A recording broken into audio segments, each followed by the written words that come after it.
cette première table ronde qui s'intitule Soins à domicile et violences intrafamiliales. Donc Cécile Kirmidis, qui est présidente de l'association Alma 31, Mathilde Marmora, coordinatrice d'Alma 31 également, et puis Laetitia Sêtre, chargée de mission au pôle régional des maladies neurodégénératives. Merci donc à toutes les quatre d'être présentes. Je vais vous passer la parole. Donc, le principe, c'est que chaque association donc, intervient 10 minutes. Présentation rapide de là où chacun parle et voilà, de comment vous travaillez cette question de la prévention du suicide et aussi comment le thème de cette année violence et suicide vous a interrogé.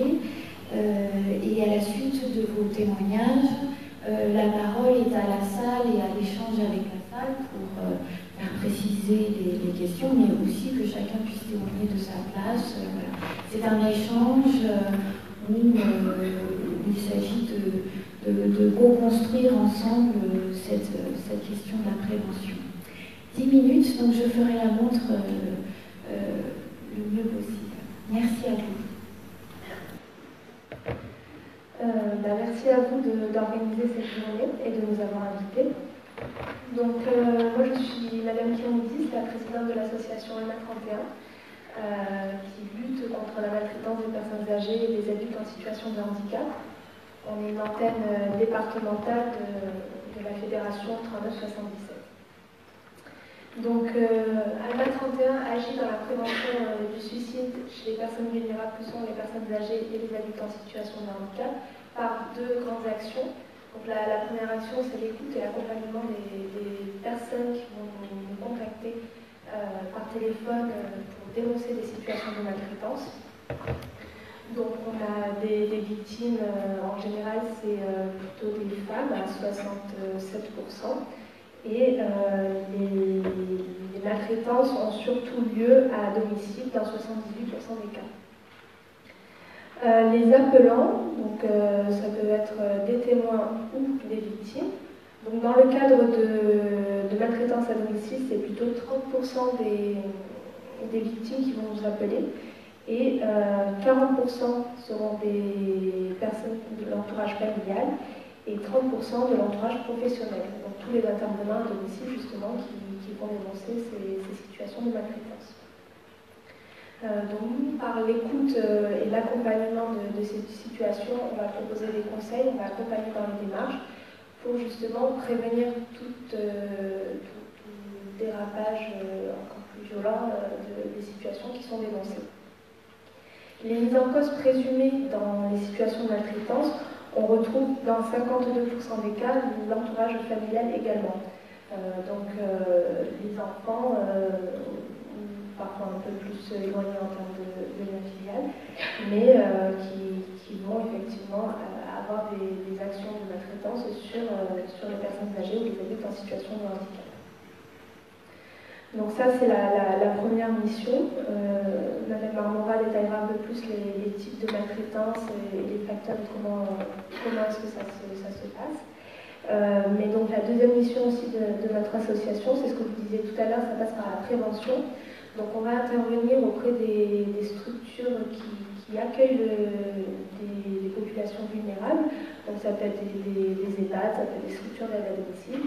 Et là, Alma 31 intervient pour sensibiliser en fait au risque de maltraitance et permettre en fait à tous les professionnels de pouvoir exprimer leur point de vue et de pouvoir apporter un regard extérieur sur des situations qui peuvent paraître problématiques. Donc ce rôle d'alerte pour les professionnels face à des situations de maltraitance est aussi très important et c'est par ces sensibilisations qu'on permet aussi l'expression de ces questionnements, de ces interrogations. Voilà. Bonjour à tous. Donc je vais essayer de définir un petit peu plus le contexte dans lequel on travaille et le contexte surtout dans lequel vivent les personnes qui peuvent nous témoigner des situations de maltraitance ou vivre des situations de maltraitance. Tout d'abord, je pense qu'il est important de préciser que la maltraitance est vraiment indissociable de la question de la vulnérabilité et que les personnes que nous accompagnons sont des personnes vulnérables ou fragilisées par un handicap ou par leur âge notamment, donc on parle principalement des personnes âgées. Donc ces personnes-là sont dépendantes, sont en perte d'autonomie et ce sont pour la plupart des personnes en souffrance psychique. Une autre notion qui est importante et qui est indissociable de la maltraitance, c'est le fait que le mis en cause de ces actes maltraitants n'a pas forcément conscience qu'il est maltraitant. Et que pour plus de 50% des situations, à partir du moment où il est au courant, où il est informé que son acte est maltraitant, la maltraitance s'arrête. Donc d'où vraiment l'importance de cette prévention. Et il me semble aussi que du coup, dans des contextes familiaux où l'aidant naturel n'est pas forcément formé à certaines pathologies, n'a pas forcément la connaissance pour accompagner de manière le plus adaptée possible le parent ou la personne de la famille qui est dépendante. Les actes peuvent être maltraitants, mais il n'en a pas conscience. Voilà, donc la souffrance, je pense, passe par là aussi. Et puis enfin, dans la maltraitance, ce qui est extrêmement important aussi, c'est la notion de l'acte répété, c'est-à-dire qu'un acte maltraitant, c'est un acte répétitif qui s'installe dans le temps, qui est subi à plusieurs reprises. Et du coup, ce phénomène répétitif engendre une fatigue, une lassitude, une souffrance qui est particulière et qui peut donner vraiment ce sentiment que ce vécu finalement ne s'arrêtera jamais. Donc là aussi, je pense que la souffrance psychique est importante. Au niveau juste de la typologie de la maltraitance, peut-être ce que je peux vous dire, c'est que la majoritairement, la plus grande taux de maltraitance se situe au niveau psychologique. 33% de la maltraitance est psychologique. Et puis s'ensuit ce qu'on appelle la négligence active ou passive. Donc ça, c'est tout ce qui est le manque d'aide dans les gestes de la vie quotidienne. Toutes les formes de sévices, d'abandon, qui peuvent être pratiquées avec conscience, mais qui peuvent également être pratiquées par négligence passive, c'est-à-dire que c'est de la méconnaissance, de l'inattention de l'entourage. Mais ça reste de la maltraitance. Voilà, peut-être que maintenant, on peut essayer de témoigner un petit peu davantage de ce que nous rapportent les appelants, victimes ou témoins. J'avais envie d'accentuer peut-être notre témoignage sur la notion de déséquilibre dans les relations intrafamiliales. C'est quelque chose que l'on voit beaucoup. Ce qu'il faut savoir, c'est que les chiffres montrent que les relations familiales difficiles sont le premier facteur de maltraitance, c'est-à-dire 37% de la maltraitance est due notamment aux relations familiales difficiles. Alors ce déséquilibre intrafamilial, il se joue à plusieurs niveaux. Je pense qu'il se joue au niveau du couple, au niveau de la relation parent-enfant, quand on a un parent qui a besoin d'aide dans les gestes de la vie quotidienne, eh bien, on voit les rôles changer, les rôles s'inverser, se modifier, et ça peut être une problématique très importante, un vécu difficile pour les aidants naturels. Il y a aussi ce sentiment de toute puissance que va engendrer cette dépendance, de toute puissance pour la personne qui accompagne, et qui peut également entraîner, encore une fois de manière peut-être complètement inconsciente, mais qui peut entraîner des gestes qui vont aller trop loin. Beaucoup de témoignages nous montrent que en fait, les relations intrafamiliales ne peuvent au départ, en tout cas au niveau originel, se faire sans conflit. Mais en fait, c'est l'apparition de pathologies, c'est l'apparition d'une situation différente qui va entraîner des conflits intrafamiliaux.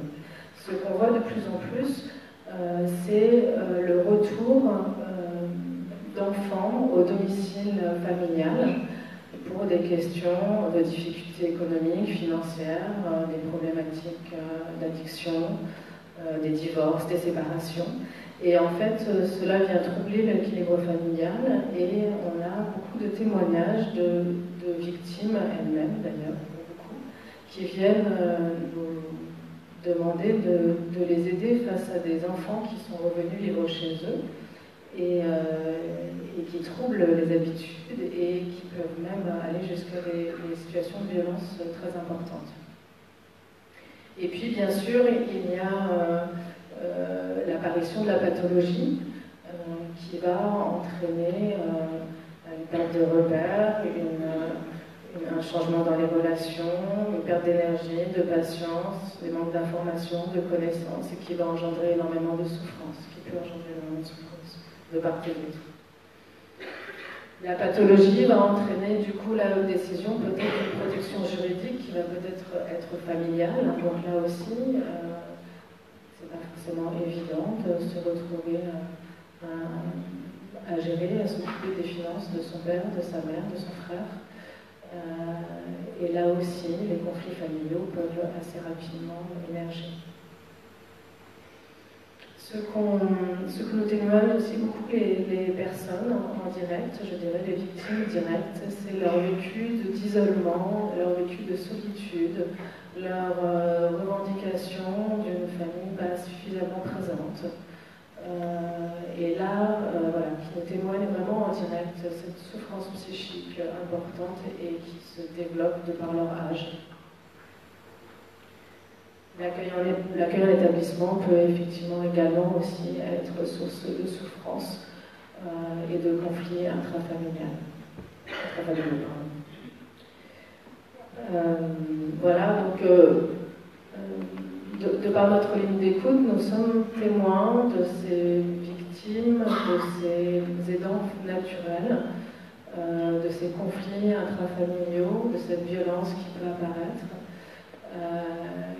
Et peut-être en conclusion, je dirais que ce qu'on entend beaucoup, c'est ce besoin de relais, bien sûr, ce besoin d'espace de parole, à la fois pour les aidants et pour les personnes vulnérables elles-mêmes, voilà, avec une prévention à la fois auprès des aidants, mais auprès des personnes âgées également, personnes en situation de handicap, qui ont besoin d'une présence importante, bien sûr, de leur famille, mais également des professionnels qui peuvent entendre, écouter leur souffrance et la rendre légitime à leurs yeux.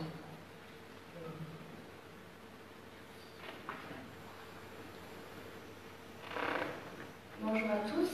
Alors, quelques mots sur l'AFC avant de vous présenter le dispositif de prévention de la souffrance psychique. Donc, l'AFC est une association d'aide et de soins à domicile basée à Montastruc-la-Considère.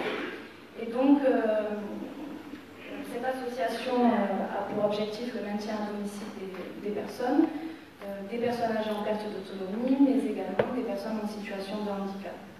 Nous disposons d'un service d'aide à domicile, d'un SAD ainsi qu'un SIAD.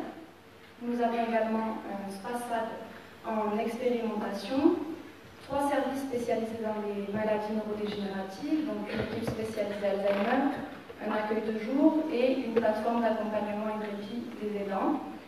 Et nous disposons également depuis 2017 de 2 dispositifs de prévention, dont le dispositif de prévention de la souffrance psychique, donc, que je vais vous présenter aujourd'hui. Donc, ce dispositif il a été créé en juillet 2017 par la conférence des financeurs, donc, qui émane de la loi de 2015.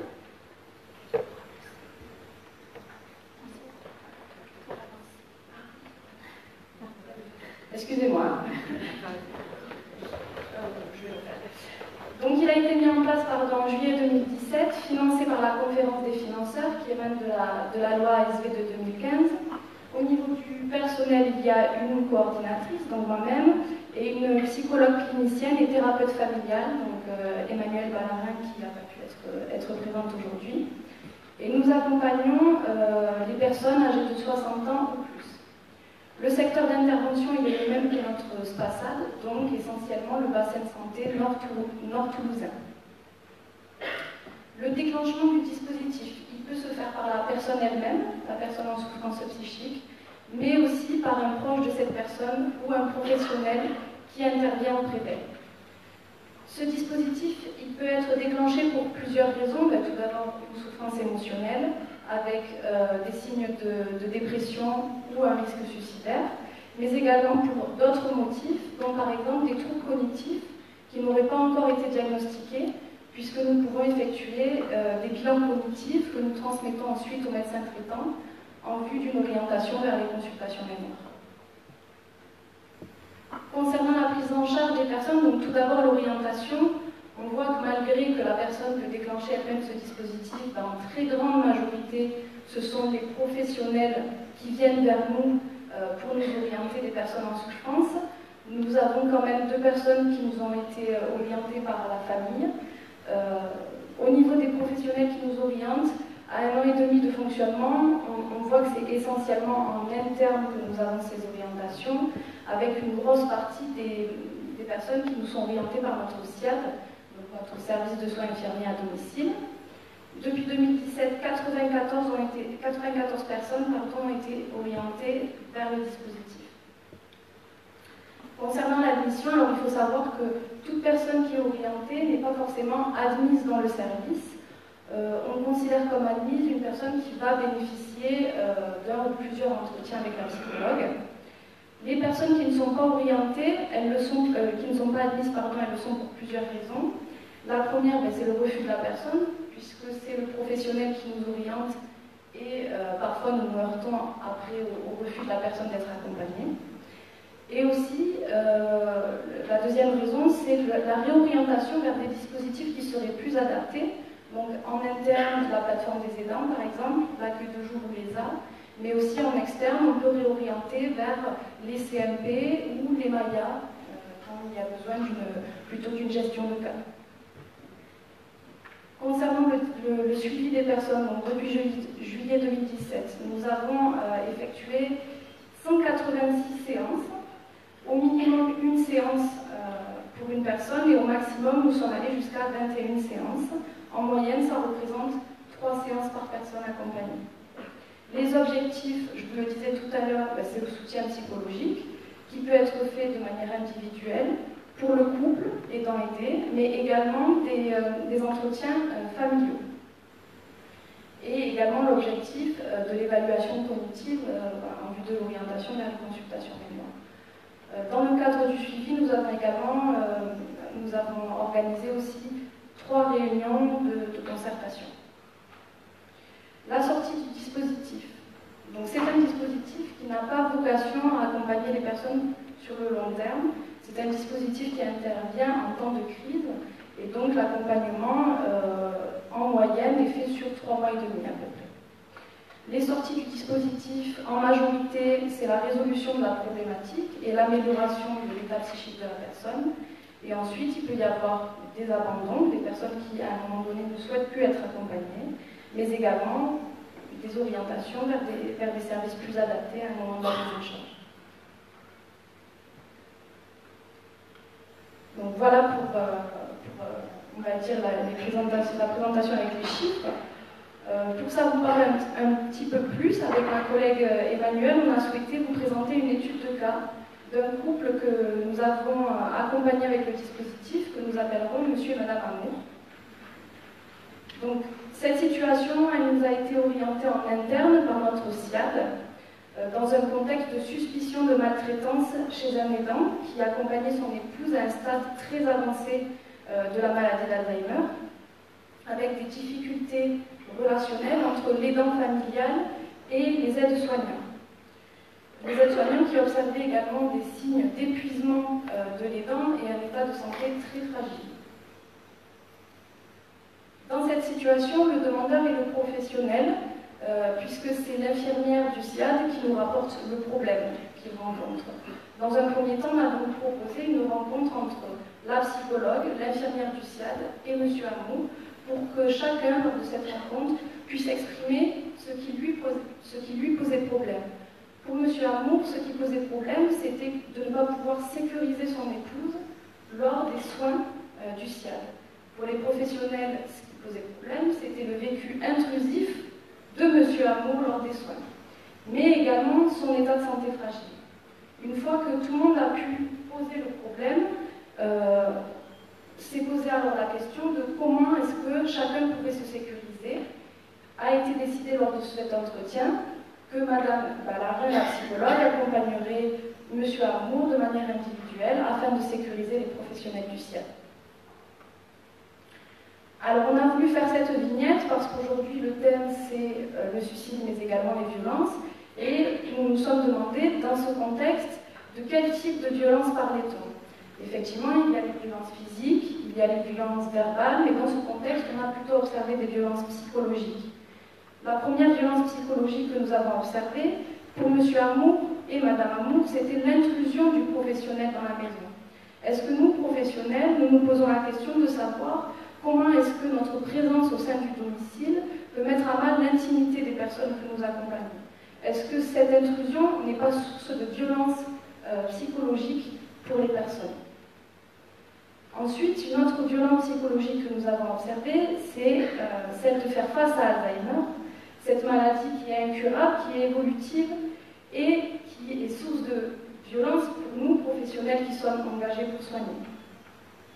Et ensuite, la violence qu'on a observée aussi dans cette situation, professionnelle et famille confondues, c'est l'impuissance face à la maladie d'Alzheimer évolutive et donc face à la mort. L'intervention de la psychologue, dans un premier temps, a permis d'observer l'environnement, donc un environnement encombré, un logement sombre, une sensation de mort au domicile de M. et Mme Amour. Lors des premiers entretiens avec monsieur, elle constate qu'il y a une perte de confiance avec le corps médical depuis de nombreuses années. Des éléments qui vont en faveur d'une bulle autistique entre les dents et les dés avec un déni de la maladie de Mme Amour et des signes d'humeur dépressive, perte de sommeil, perte d'appétit, isolement, mais également idées noires et idées suicidaires de M. Amour. Les axes thérapeutiques. M. Amour a été accompagné par ce dispositif pendant 12 mois et a bénéficié de 21 entretiens. La psychologue a travaillé sur l'acceptation de la maladie et la rupture de l'isolement de M. Amour. Elle a effectué ses entretiens au domicile, dans une pièce isolée de Mme Amour, à raison d'une fois par semaine en début de prise en charge, et puis petit à petit, on est allé vers un entretien par mois jusqu'à l'arrêt de la prise en charge. Au cours de ce suivi, ce qu'on a observé, à 2 mois, une meilleure relation entre M. Amour et les professionnels. À 6 mois, une rupture de l'isolement social de M. Amour, qui a pu renouer avec les activités plaisir telles que jouer du piano ou faire son arbre généalogique. À 8 mois, on va encore un peu plus vers l'acceptation de la maladie avec l'accompagnement dans la mise en place du lit médicalisé pour le couple.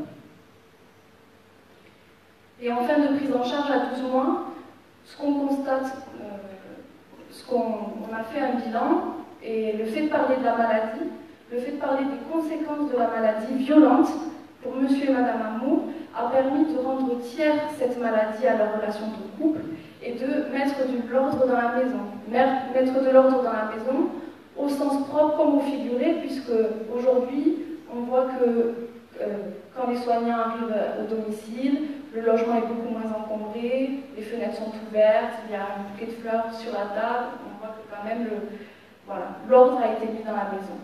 Aujourd'hui, monsieur ne s'initie plus dans les soins des soignants. Est-ce que le lien de confiance est créé? On le pose en question. Mais ça a également aidé M. Amour à préparer et à anticiper le futur. Pour conclure sur ce dispositif de prévention de la souffrance psychique, pour nous, il ne s'agit pas de rajouter encore un nouveau service dans la prise en charge des personnes, de générer encore un peu plus de flou auprès de ces personnes-là. Ce qu'on constate, nous, au bout d'1 an et demi de fonctionnement, c'est que le fait que la psychologue intervienne permet l'accompagnement des personnes et l'amélioration de leur état de santé psychique, mais ça permet également aussi de remettre du sens dans les pratiques des professionnels et dans nos pratiques. Je vous remercie. Alors bonjour à toutes et à tous, veuillez nous excuser pour ces petits arrangements techniques que l'on va faire en même temps. Donc, je me présente Madame Satre-Laetitia, je travaille au pôle régional des maladies neurodégénératives et nous réalisons la mise en œuvre de ce plan sur la région Occitanie et principalement pour la partie Midi-Pyrénées dans un premier temps. Le plan MND 2014-2019 est un plan ambitieux avec 96 mesures et 4 grands enjeux. Ça a permis de prendre également la suite des ex-plans Alzheimer que nous avons bien connus. Ce plan permet de s'adresser autant aux professionnels qu'aux patients qu'aux aidants. Et aujourd'hui, je vais plus particulièrement vous parler des aidants et notamment des mesures et des dispositifs en faveur du soutien psychologique pour ce public.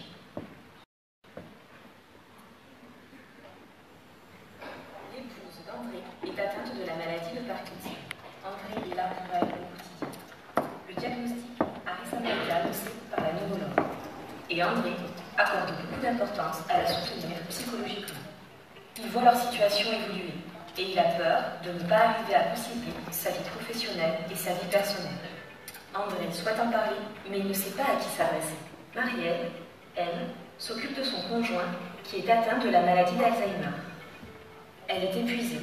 Elle culpabilise à l'idée de l'entrée en institution de son proche et ne sait pas comment aborder le sujet avec sa famille et son entourage. Enfin, voici Julie. Elle se sent démunie. Sa meilleure amie est atteinte d'une sclérose en plaques depuis quelques années et elle connaît mal cette maladie. Elle souhaiterait avoir des informations pour mieux l'aider au quotidien. Elle ne sait pas où chercher, où se renseigner, où trouver des conseils.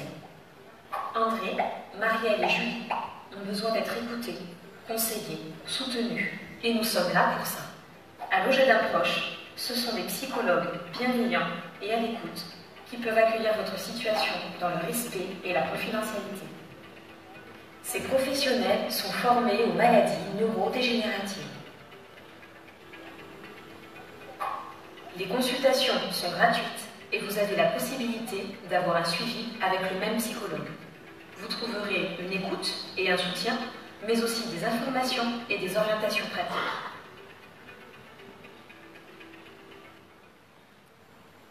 Merci. Parfois une courte vidéo pour mieux qu'un long discours.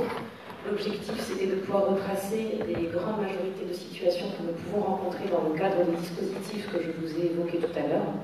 Donc principalement, l'objectif via ce plan MND et ce col MND, c'est de pouvoir proposer justement des dispositifs à échelon régional.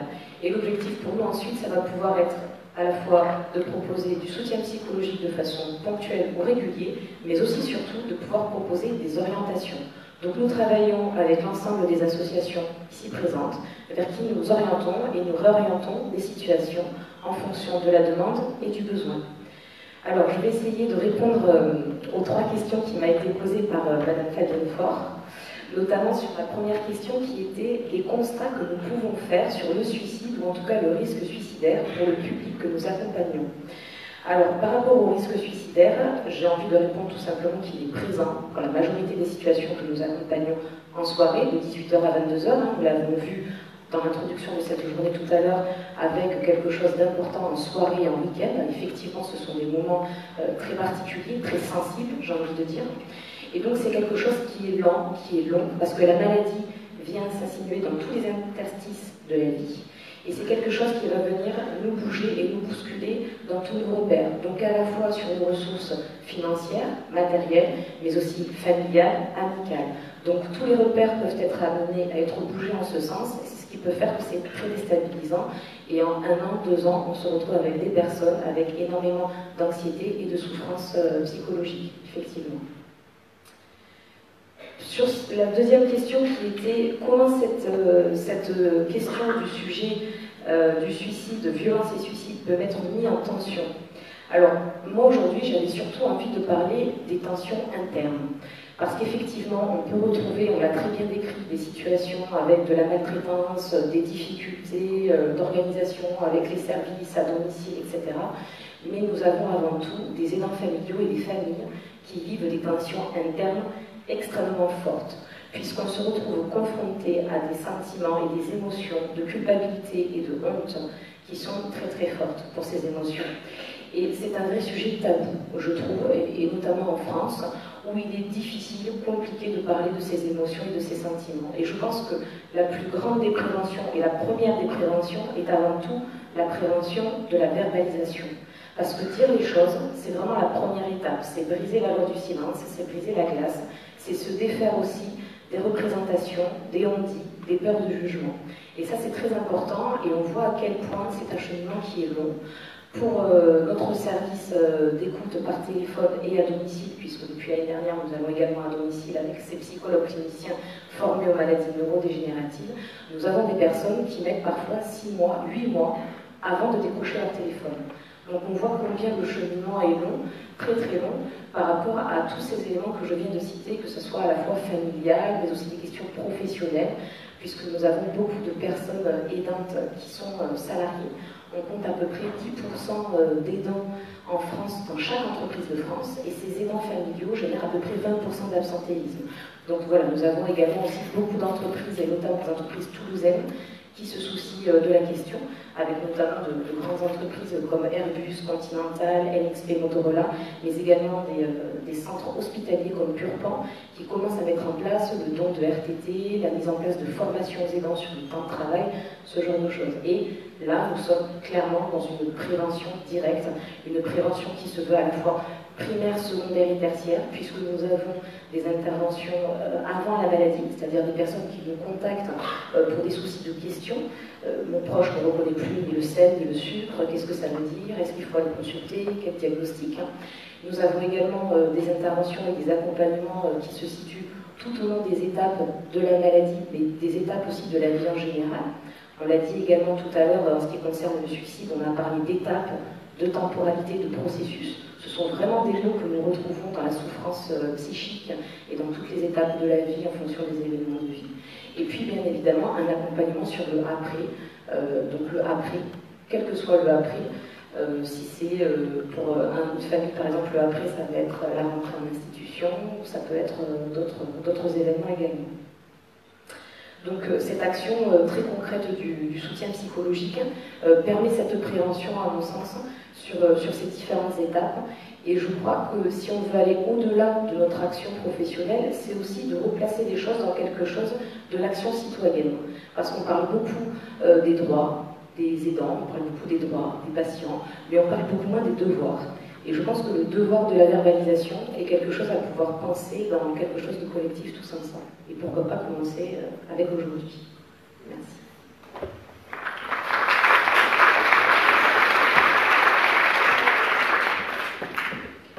Alors, merci à toutes les quatre pour ces interventions très synthétiques et à la fois très riches déjà, qui donnent une idée très claire de votre travail.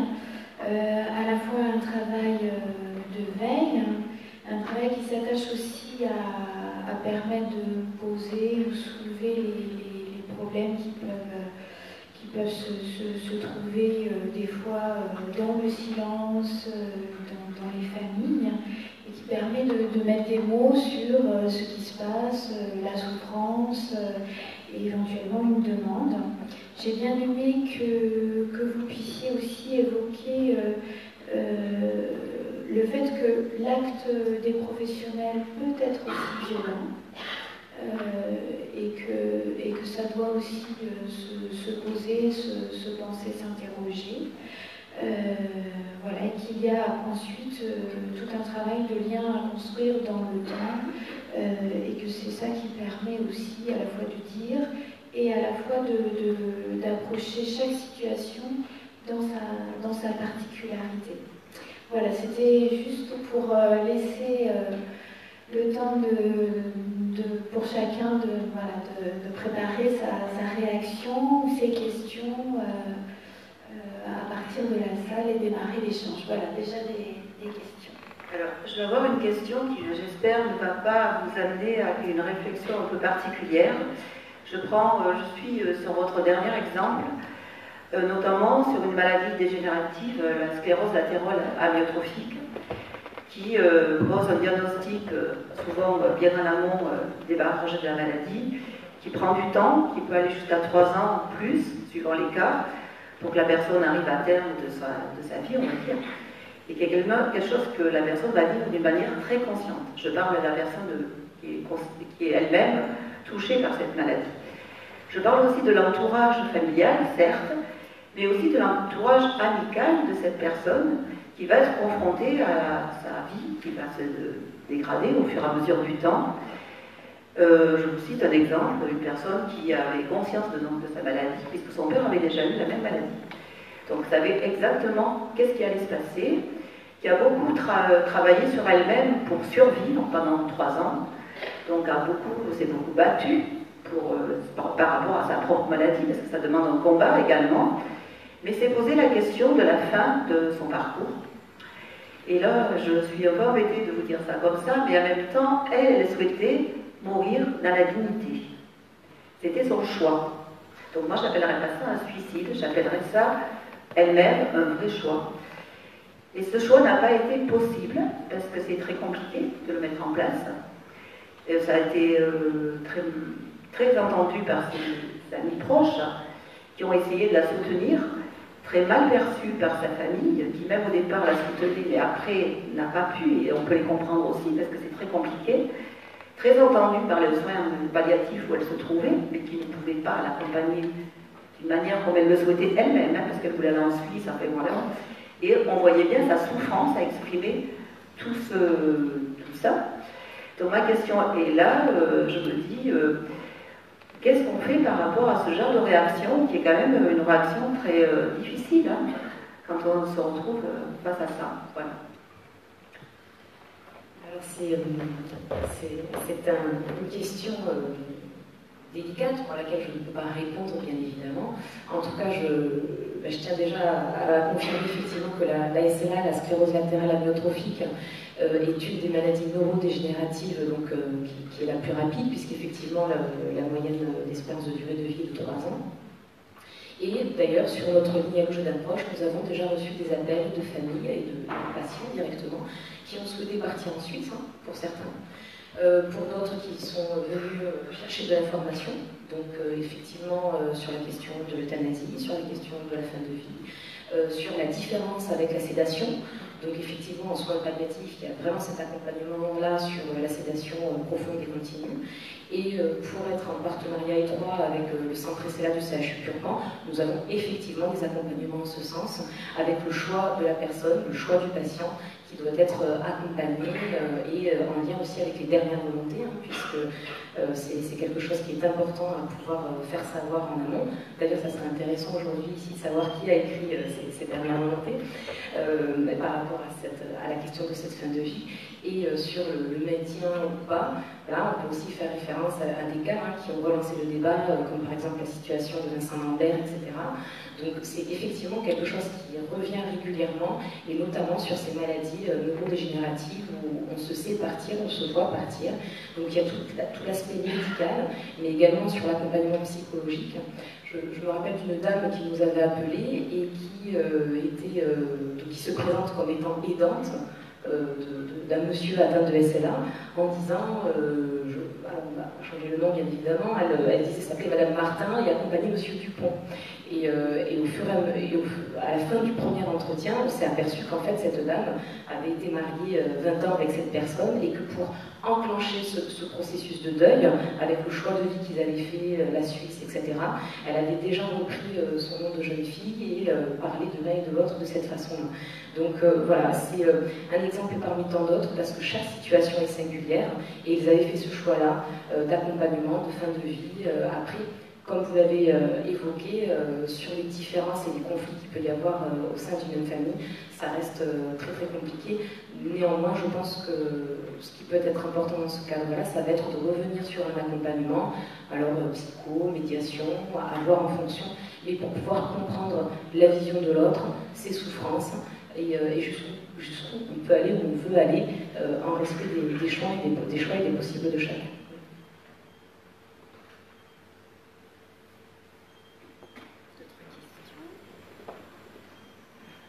En tout cas, à PSLP, nous tenons absolument différencier les deux questions, hein, la question de la prévention du suicide, qui concerne vraiment des personnes qui sont en difficulté de vivre, voilà, et pour lesquelles nous essayons de promouvoir des actions qui aident ces personnes à retrouver l'envie de vivre et à arriver à vivre. Et la situation que tu soulèves, c'est une situation un peu différente qui est celle de l'accompagnement du fait du suicide. Voilà. Mais les deux méritent effectivement qu'on s'en occupe. Tout à fait, c'est très différent parce que là, on parle d'une maladie neurodégénérative voilà, pour laquelle on a un temps donné, on est vraiment dans quelque chose de précis. Si on revient sur les sujets qu'on a évoqués tout à l'heure, on a aussi pu avoir d'autres situations sur le dispositif allogé d'un proche, avec, je me souviens d'une dame un soir qui appelle en disant qu'elle est lourde d'impôts. Donc la psychologue en ligne était un petit peu démunie, un peu affolée, et en fin de compte, cette personne lui a confirmé qu'elle ne souhaitait pas sauter, mais que c'était un appel à l'aide, parce que toutes les phases de vie qu'il y avait eu ces derniers temps, et en termes de chamboulement avec l'arrivée de la maladie, elle avait dû passer à mi-temps, puis ensuite elle avait dû arrêter son travail, etc. Ça avait été quelque chose qui avait été très très difficile à vivre, et c'était finalement un appel à l'aide pour pouvoir ensuite repartir. Donc on a bien évidemment des situations comme celle-ci qui sont les situations les plus courantes, heureusement ou malheureusement, tout dépend de quel côté on le voit, mais en tout cas on voit combien la sonnette d'alarme est importante. Alors, voilà, j'en ai, effectivement, je trouvais important dans les témoignages que vous ayez pu dépasser aussi la première représentation qu'on peut avoir de qu'est-ce que c'est que la violence intrafamiliale, en disant que voilà, ça pouvait aussi être tout simplement quelque chose de passif. C'est pas forcément agi, ça pouvait être passif. Voilà, vous avez parlé de négligence, mais ça pouvait être aussi la déstabilisation de la sphère avec le retour d'un des enfants. Enfin, voilà, que ça prend plusieurs formes et que quand on parle de la maltraitance d'une personne âgée ou d'une personne malade, voilà, il faut aller un peu plus loin que la question, par exemple, d'une violence physique ou d'une violence verbale, mais que ça peut prendre tout un tas d'autres formes, ça peut s'étirer dans le temps et être suffisamment déstabilisant psychologiquement. Et à un moment donné, il y a eu quelque chose du côté de... ça se referme, hein, dans les exemples que vous avez pris, ça se referme en intra. En même temps qu'une tension s'installe et que vraiment ça fait penser aux ingrédients d'une crise suicidaire qui peut aussi ne pas trouver, voilà, faire que la personne ne trouve pas d'issue autre que pour s'échapper de cette souffrance-là, autre que le passage à l'acte suicidaire. Sachant que les recours premiers qui sont la famille sont à ce moment-là des recours plus fiables. Voilà, je voulais souligner. C'est pas vraiment une question, mais c'est peut-être pour faire réagir la salle. Et puis j'ai bien aimé aussi l'idée que finalement tout simplement des fois, je dis tout simplement entre guillemets, le fait de poser les choses et de mettre les mots, déjà on est passé à autre chose. Déjà mettre les mots sur le fait que cet acte-là ou ce fonctionnement-là peut être violent, peut-être aussi même pour les professionnels qui le réalisent, ça permet d'arrêter la violence qui n'était pas consciente, enfin en tout cas voilà, que la personne ne se représentait pas comme une violence. Donc voilà un acte de prévention, c'est-à-dire cette proposition d'identifier ce qu'il s'agit de violent. Et on retrouve ça aussi en prévention du suicide plus globalement, c'est à partir aussi du moment où la personne a pu mettre des mots sur effectivement j'ai des idées suicidaires, ça se présente comme ça, j'y ai pensé, ça vient et ça revient. et qu'on accepte d'accueillir ces propos-là et d'en parler avec elle, qu'il y a déjà quelque chose qui peut démarrer du côté de la prévention et de commencer à travailler la suite, hein, de travailler la crise. Voilà, c'était pour faire le lien aussi entre cette découverte de la violence, la façon dont vous y travaillez et aussi ce qu'on peut retrouver effectivement d'identique dans le travail autour de la prévention et de l'accompagnement de la crise suicidaire, c'est-à-dire la redescente, la sortie de crise. Voilà, je ne sais pas s'il y a d'autres réactions.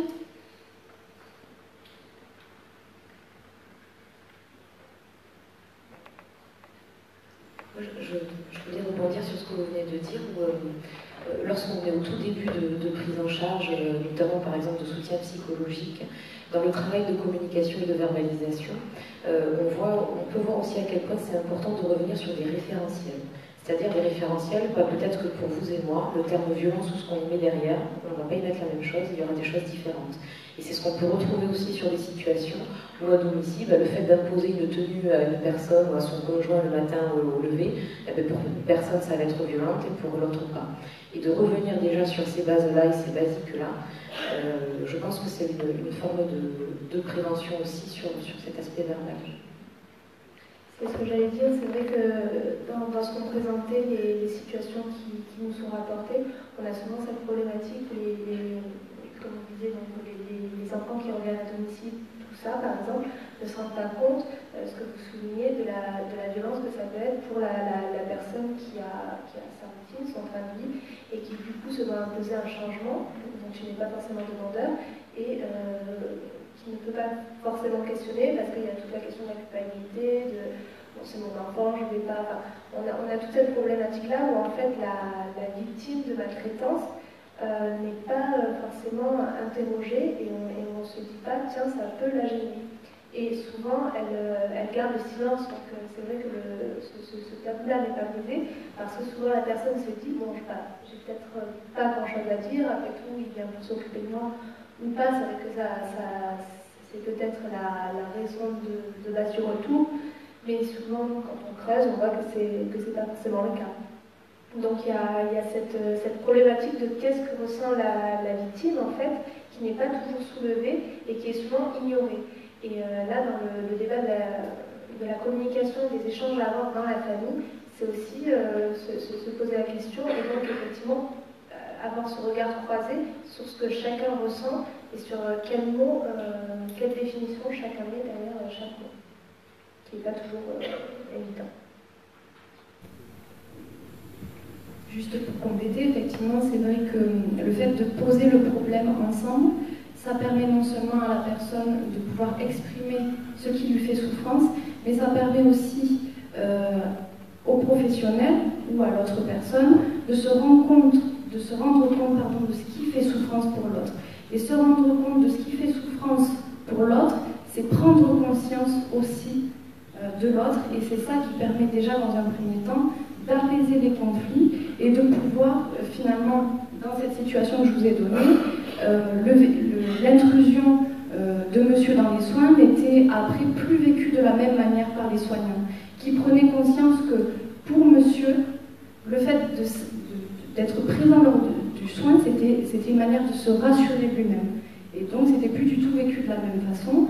Et le fait que ce soit plus vécu de la même façon pour les professionnels a permis peut-être de créer ce lien de confiance qui, à un moment donné, a fait que M. Hameau n'a plus eu besoin d'être présent lors des soins.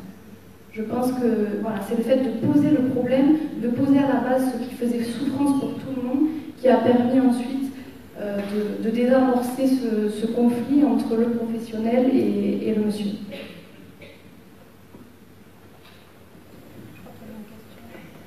Oui, je voudrais faire un parallèle justement avec la démarche dont témoignaient toutes les quatre, là, qui est finalement d'aller interpeller les personnes sur la souffrance dont elles ne parlent pas, hein, voilà, c'est-à-dire de considérer a priori qu'elle peut exister. Et ça me paraît très important, même si elle ne se voit pas ou si elle ne s'entend pas.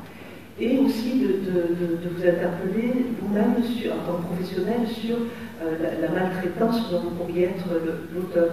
Je trouve que pour nous tous, que ce soit professionnels, bénévoles, aidants ou même simples citoyens, c'est important de se poser ces questions-là pour sortir de la toute-puissance. Et donc le parallèle avec la problématique suicidaire où, dans la plupart des cas, si on ne va pas interpeller les personnes sur leurs idées suicidaires, elles n'en parlent pas. Jamais. Et donc, on pense que le risque n'est pas. Et le lien est sensible aussi là-dessus, parce que c'est vrai qu'on peut se poser la question d'une personne qui pourrait être maltraitante envers son proche. Est-ce que cette personne n'est-elle pas aussi victime de ces tensions internes, de ce qu'elle est en train de vivre? Et finalement, la porte ouverte sur les idées suicidaires, voire même le passage à l'acte, finalement, c'est aussi un changement de statut où je ne suis plus auteur ou coupable de quelque chose, mais je fonds aussi ce sous quoi je suis en train de subir en termes de tensions internes et de tensions externes, où on vient me renvoyer que je suis maltraitant, etc. Alors que j'ai perdu mon travail, je me suis coupée de mes amis, j'ai sacrifié toutes mes activités de loisirs, etc. Finalement, moi aussi, je suis victime. Ce n'est pas reconnu ni verbalisé, et donc les idées noires, suicidaires, le passage à l'acte, sont aussi une forme de bascule où on renverse aussi ce statut et cette reconnaissance, et ça peut aussi, sur ce sujet-là, faire l'objet d'un travail d'équipe au niveau des professionnels. C'était plus dans des remarques par rapport à vos interventions.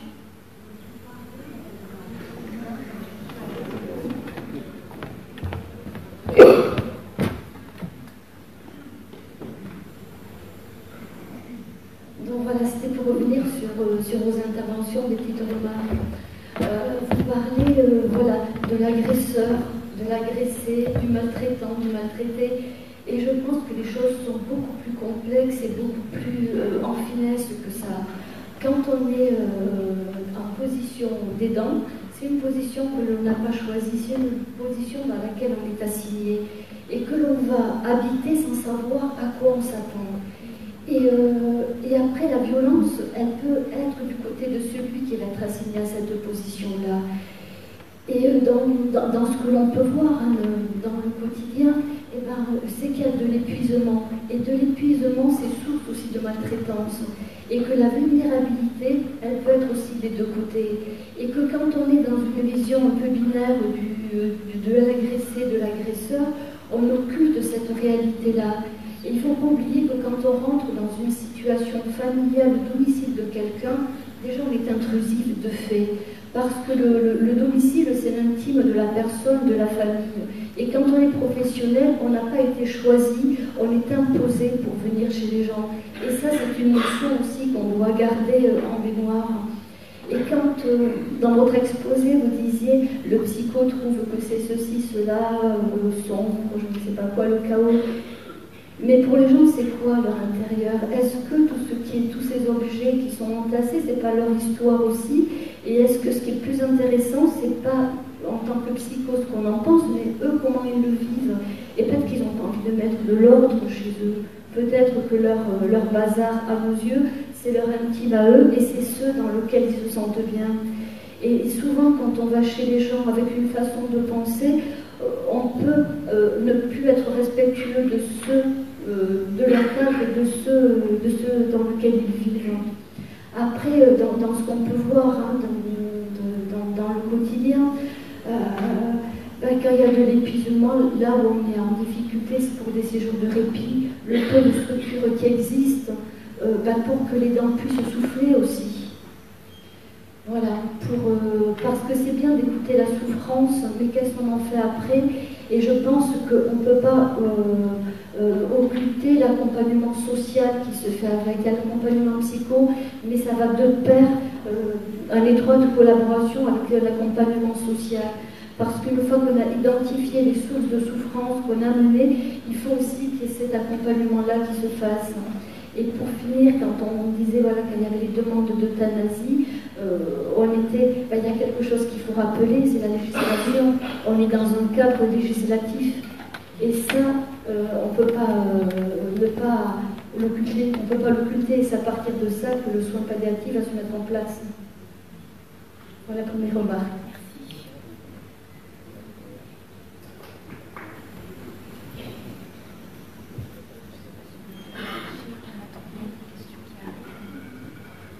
Oui, je vous remercie pour votre retour. Et effectivement, la contenance émotionnelle qu'on peut retrouver au domicile est quelque chose qu'il ne faut pas négliger.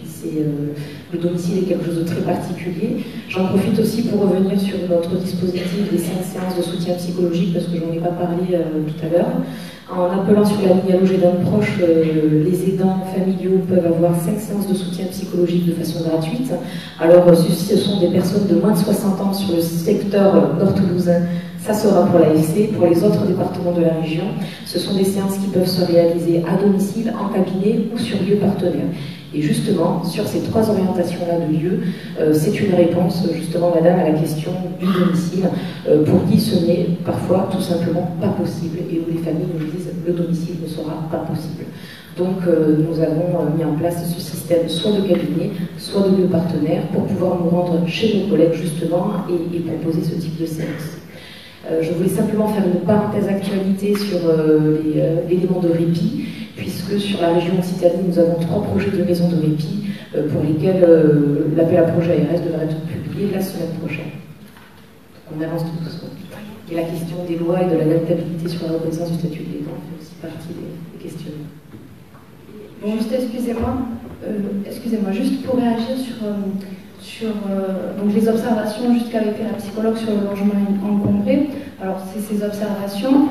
Bien entendu, on ne vous a pas expliqué la situation en totalité, mais il est vrai que monsieur confiera à la psychologue par la suite que c'était un monsieur qui était très ordonné, dont la maison était toujours impeccable, avec un jardin très bien rangé, et qui, au fur et à mesure du temps, s'est laissé finalement entraîner dans cette spirale infernale, et qui a fait que ce logement était très encombré. Et c'est quelque chose qui faisait souffrance pour lui de voir sa maison qui était en train de décliner. Donc on voulait juste le souligner, puisque à la fin de la prise en charge, on voit bien que voilà, le logement était quand même moins encombré, et on le sait que quand un logement est moins encombré, c'est peut-être que aussi l'état de santé de la personne s'est vu aussi amélioré. Alors, il y a une question. Bonjour. Tout d'abord, merci pour votre présentation. Alors, je me présente, je suis médecin, je travaille auprès de personnes âgées et handicapées au sein du conseil départemental. Donc, les situations que vous avez présentées en exemple me parlent.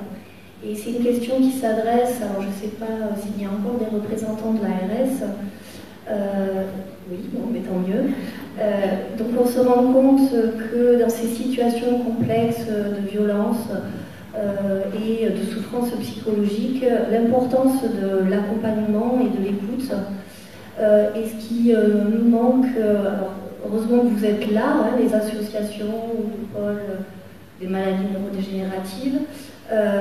Mais ce qu'en tant que soignant on souhaiterait, c'est la prise en charge de séances de psychologues remboursées par la sécurité sociale. Alors je sais qu'il y a un dispositif justement sur la Haute-Garonne actuellement de 10, peut-être 15 séances, mais j'ai un retour assez négatif sur les patients, hein, sur ce dispositif. Parce que le remboursement de la séance est très mal valorisé. Donc, il y a peu de psychologues qui se sont inscrits dans cette démarche. Donc dans le cadre de la prévention du suicide au niveau même national, est-ce qu'il y a une volonté politique de remboursement de séances de psychologues ?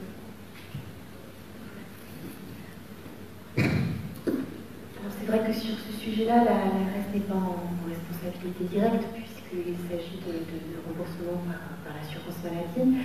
Ce qu'il faut savoir, effectivement, c'est que le fait que ce soit expérimenté en Haute-Garonne et dans 2 autres départements au niveau national, ça démontre vraiment un intérêt profond du niveau national pour aboutir à terme à un remboursement plus systématique de ces séances.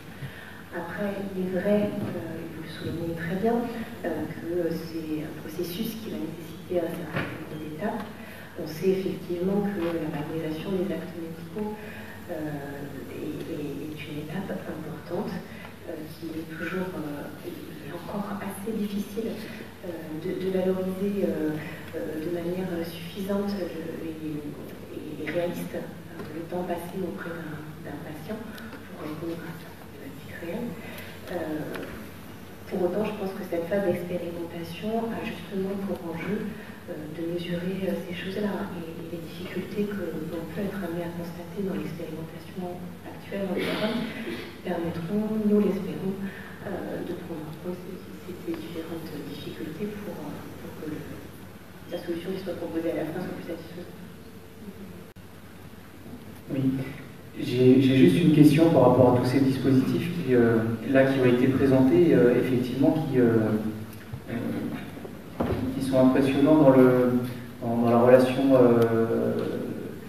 intime avec le patient, etc. Pour un professionnel qui travaille plutôt avec des données dans des populations, bon, c'est vrai que c'est intéressant de revoir aussi ce côté très concret au quotidien. Bon, la question que j'ai, c'est on parle beaucoup de personnes, de professionnels de santé qui vont au domicile des gens. Les infirmières libérales en sont, il y en a énormément, de plus en plus. Elles voient énormément de patients dans des contextes extrêmement variés. Ce qui a été dit tout à l'heure sur l'intrusion, etc., je pense qu'elles y sont aussi confrontées.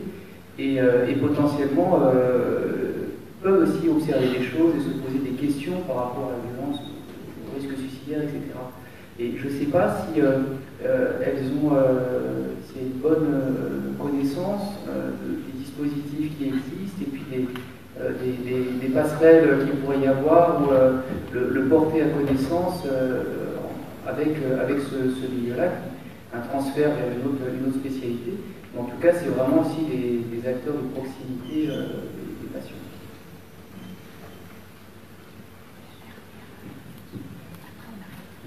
Merci pour votre remarque très pertinente et je trouve justement ça très dommage qu'aujourd'hui nous ne disposons pas de système d'information généraliste ou généralisé. Je trouve ça également dommage que nous ne pouvons pas faire force ensemble de dispositifs que nous pourrions mutualiser. Aujourd'hui, nous sommes quand même dans des carcans, dans des choses en silo, où nous proposons des dispositifs en fonction des possibilités que nous avons sur les appels à projets ou sur les enveloppes budgétaires. Ce qui fait que, par exemple, pour l'expérimentation de la CPN 31, les personnes de plus de 60 ans ne sont pas prises en charge. Il y a également des échelles très strictes. Grosso modo, si on est plus ou moins dépressif, on est pris ou on n'est pas pris. Donc, je sais que nous, par exemple, nous récupérons beaucoup de ces situations sur notre dispositif. Et puis, ce sont des choses qui mériteraient d'avoir quelque chose en termes de support pour avoir un accès. Nous avons mené une étude au sein du POMND auprès de 2500 familles de la région qui soulève le fait que 90 personnes déclarent que nos dispositifs manquent cruellement de lisibilité, qu'ils sont peu, voire pas accessibles. Ils décrivent le parcours de santé par rapport aux patients, par rapport à l'aidant, dans la prise en charge comme quelque chose d'un véritable parcours du combattant. Et les mises en réseau qui se font entre nous, c'est du réseau, c'est du bouche à oreille, c'est parce qu'on se connaît et on va pouvoir être complémentaires entre le sanitaire, le médico-social, le social, le privé, le public et l'associatif. Et je trouve ça aujourd'hui dommage que nous ne pouvons pas avoir, il n'existe pas de système généralisé ou généraliste par rapport à ça pour avoir une seule et même base d'accès. Alors je sais qu'il y a des projets de PTA, de plateforme territoriale d'appui. Est-ce qu'on aura un numéro unique? Est-ce qu'on aura quelque chose qui pourrait nous permettre d'avancer par rapport à cette difficulté? Parce qu'effectivement, une personne qui peut être en souffrance, confrontée à des violences, ou sur des idées suicidaires, lorsqu'elle a besoin de toquer à une porte, c'est un parcours du combattant. Les personnes vont sur Internet. Alors il y a beaucoup d'informations, mais il y a aussi beaucoup malheureusement de désinformations, info ou intox. Donc on récupère aussi parfois des situations avec des choses qui sont dramatiques, des choses à rattraper.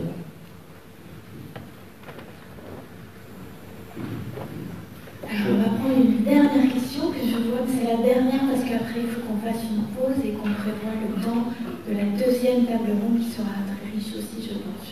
On vous écoute. Une petite remarque, il y a 20-25 ans, un peu plus, il y avait les médecins de famille qui étaient globalement quand même bien formés, peut-être pas tous, en tout cas qui se rendaient au domicile dans ce type de situation qu'on évoquait, mais également pour d'autres situations. Et ce sont des médecins qui avaient encore un petit peu de temps, un petit peu de moyens pour dépister et pour orienter les patients en souffrance et à un risque suicidaire important. On n'a plus de médecins de famille, on a maintenant des techniciens qui viennent délivrer les ordonnances et qui n'ont que 10 minutes pour faire ça. on n'a pas accès au psychiatre, ou du moins on a un accès au psychiatre très limité parce qu'il en manque, ou du moins parce qu'on a un accès difficile, même si ça s'améliore actuellement. Et on est en train de remplacer en fait le médecin qui avait un rôle fondamental dans la gestion de ces situations par un tas d'autres artifices que je ne critique pas, hein, qui sont utiles. Mais quand est-ce qu'on aura à nouveau des médecins généralistes qui pourront s'occuper de situations telles que vous les présentez de façon convenable? Ça serait quand même peut-être la solution à pas mal de problèmes. Je sens que ça fait réagir là-devant. Vous voulez intervenir? Juste pour répondre. De toute façon, après, on a une autre table ronde où on va parler encore de la question du soin et de la proximité, en fait. Hein. C'est aussi ça. Je veux le remercier de son intervention. Oui. Et il fait la transition avec la deuxième table ronde. Oui. Et le sujet dont il aborde, on va l'aborder au cours de la deuxième table ronde. Donc, je ne réponds pas à la question, mais on va essayer de l'illustrer à travers le débat qui va y avoir lieu